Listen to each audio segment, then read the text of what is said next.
All right, y'all, what's going on? It's Combo Breaker 99. I am back with another WMMA chat video. All right, y'all, for this particular WMMA chat video, I just want to go through some new signees. I missed the last week. I was going to do a chat video last week, to cover some of these new signees to the UFC.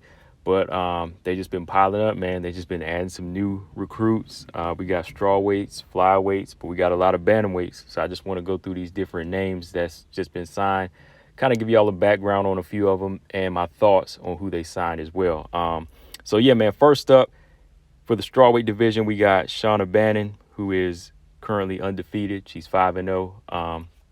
If y'all are familiar with her, she's fought for a Cage, Legacy, and Invicta FC.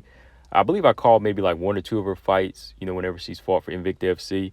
She's a tough, scrappy girl. I believe she's still growing in every discipline. She's still growing in her grappling. She likes to grapple. She likes to strike a little bit, but some things still need to be worked out. I'm not sure if she's UFC ready yet. She's 29. She still hasn't really put on like a string of like strong, deadly finishes. She doesn't really stand out like this killer, this finisher. She's tough and she has heart. But I haven't really seen her face like the toughest competition outside of the UFC yet. She last fought Mina Grusander, but she hasn't fought for the belt yet. I was thinking that she might fight Danny McCormick or like Fatima Klein for the Invicta FC strawweight belt before she got signed. But we'll see. We'll see what she does. She's scheduled to face Bruna Brazil July 22nd. So, we'll see how that plays out. Y'all know Bruna Brazil, she lost her debut in, brutal fashion to Denise Gomez. So, yeah, that's probably a good name for her to take on to kind of gauge where she's at. All right. Next, we got flyweight Luana Santos, who is currently 5-1. I've seen her fight a few times for LFA. She's fought for LFA, SFT. She's 2-1 in LFA. She's a grappler. She's strong. She's had some impressive submissions on her on the level that she's on. Of course, we need to see a little bit more from her. But when you just match her up with some of these other flyweights right now, the competition's kind of stiff for her. The competition's stiff, so this is going to be a test for her. Even on the lower level, some of these unranked fighters, they go in there and they put it on these newcomers in the flyweight division. They welcome them. They give them that welcome that I'm always talking about. So we'll see what's up with Luana Santos. Next, going to the bantamweight division, we got, of course, we all knew this was coming, Jacqueline Cavalcante. Y'all remember about a month back, Jacqueline Cavalcante, she won the LFA bantamweight belt, putting on a shutout performance over my girl Melissa Croton. So we kind of knew whoever's going to win that fight was going to get signed to the UFC. So yeah, Jacqueline Cavalcante, she put on a good performance. She's fought for PFL, UAE. Like I said, won the LFA bantamweight belt. Stellar performance against Melissa Croton. Had like 3 finishes in a row. So yeah, I think Jacqueline Cavalcante, she's kind of like the standout bantamweight out of the most recent bantamweights they have signed. She's got a lot of good got a lot of good accomplishments here. She's fought for a lot of organizations. So I think you'll see some growth in her, and I think she's kind of the most promising. She has good striking, good MMA striking, good IQ, decent ground game. Only 25 years old, so I think, yeah, she looks the most promising out of the majority of the bantamweights they signed. Also, the UFC, they've signed a couple of undefeated fighters, a couple of 5-0 fighters, Melissa Dixon and Masrat Rendon. Melissa Dixon, I've seen a few of her fights. She has some power to her hands. She's kind of I won't say like a well-rounded fighter. I still need to see a little bit more from her. We have to kind of go through some of her fights together sometime on a live stream. Masrat Rendon, though, she's a tough, scrappy girl. I see these girls, they like to go in there, they like to put that aggression on. I say Masrat Rendon, I'm not sure if she's ready for the UFC. Her last fight out against Brittany Cloudy, it was a close fight. I thought Brittany Cloudy actually won that fight, so what I've seen in Rendon, there's still a lot of room for improvement. Her defense, she was getting hit a lot in that Rendon fight. Her best moments were in the clinch when she would try to brawl a little bit and make it a dirty fight. But from the distance, I thought Brittany Cloudy, was picking her apart a few times and out striking her. So we'll see. Yeah, she's 5-0, but still, it's still a questionable 5-0. There's still some growth that needs to be there. But real quick, let's look at Melissa Dixon's record as well, because I know people have been talking about this fighter as well that's signed. But to me, like I said, I think Jacqueline Cavalcante, she's kind of like the standout one to me because she's been around more. She's been around and she's won a belt. Yeah, Melissa Tanya Dixon, she's 31 years old. She's from, I believe, she's from England. And let's see some of the wins on her belt. She's beat Daria Zalesnikova. She has a win over her.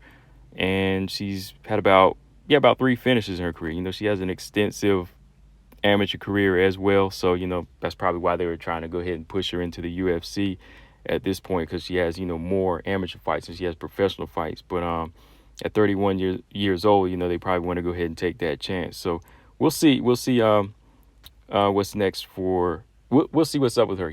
We'll see what type of action she can bring and what type of statements she can make as well.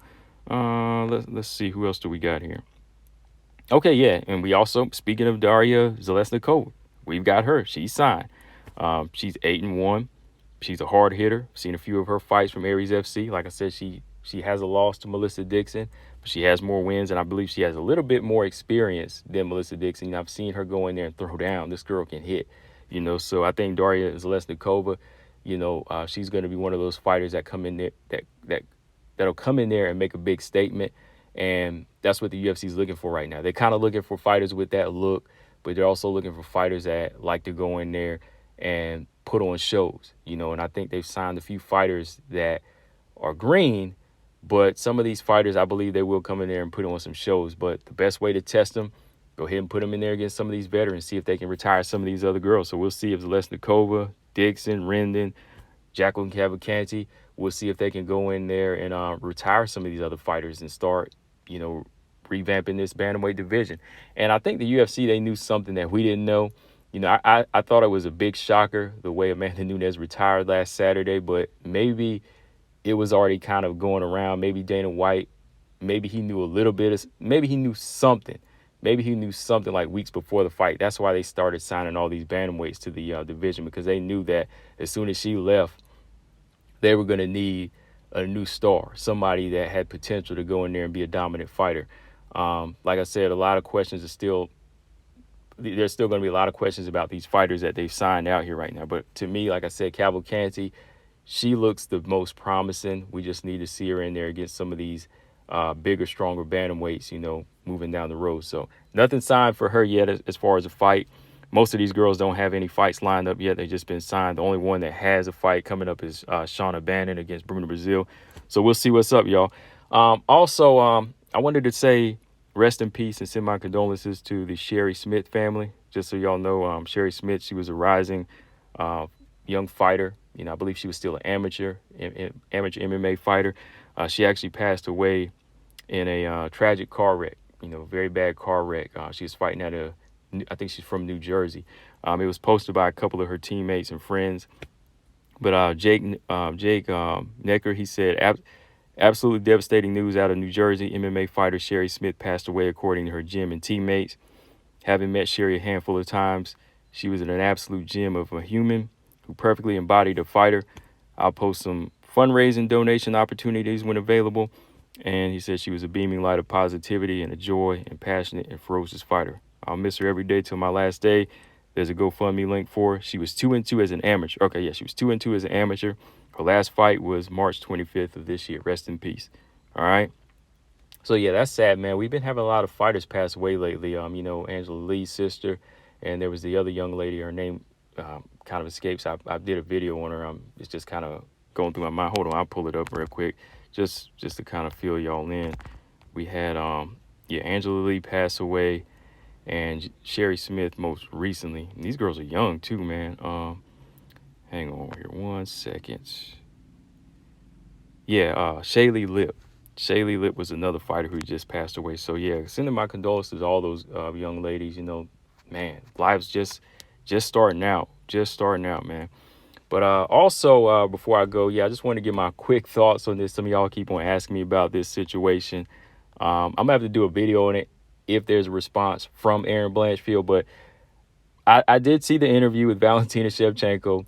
I saw her, which interview was it? Yeah, I saw her at the Q&A. I saw the Q&A interview, and the question that was asked by one particular reporter, like I think it was after the Q&A, he had asked her if about the whole situation about the rematch with Alexa Grasso, and she said that she wanted to come back right away and fight, and the UFC offered her to fight Erin Blanchfield next, and she said she was open to fighting her, but she said that Erin Blanchfield actually turned down the fight. All right. So, of course, we haven't heard anything from Erin Blanchfield. We don't know how solid this was, but in my opinion, I want to hear from Erin, but I don't see this as any type of situation where she was ducking. To me, Valentina and Grasso, they have unfinished business, and I don't think Erin really has anything to benefit off of fighting Valentina. Like, if they're going to make this like a 3-round fight, it's more than likely they probably would have made that like a 3-round fight. So I think Erin was probably just waiting for the situation to play out and, try to see if she could fight one of them in a title fight at this point, especially if they're trying to rush her into the fight. She's probably just trying to wait on the situation to be right so she can prepare for it. I'm not making excuses, but I didn't hear much about this, and I haven't heard Erin really bring it up. But who knows? It was probably just something they threw at her to let her fight like real quick or on a short notice. Who knows? But to me, the fight that we need to see is the Grasso-Shevchenko rematch. So I don't know how true that is, but those are my thoughts on that right now. If I hear any more, of course, I'll let y'all know. But yeah, make sure y'all subscribe, guys, and give me y'all's thoughts on the new fighters signed. If you heard of them, if you haven't, just ask me some questions. I'll fill y'all in on some more of the fighters. And who do you think is the most promising if you do know any of these bantamweights that are most recently signed to the UFC? Combo Breaker 99. I'm out. Subscribe. Peace.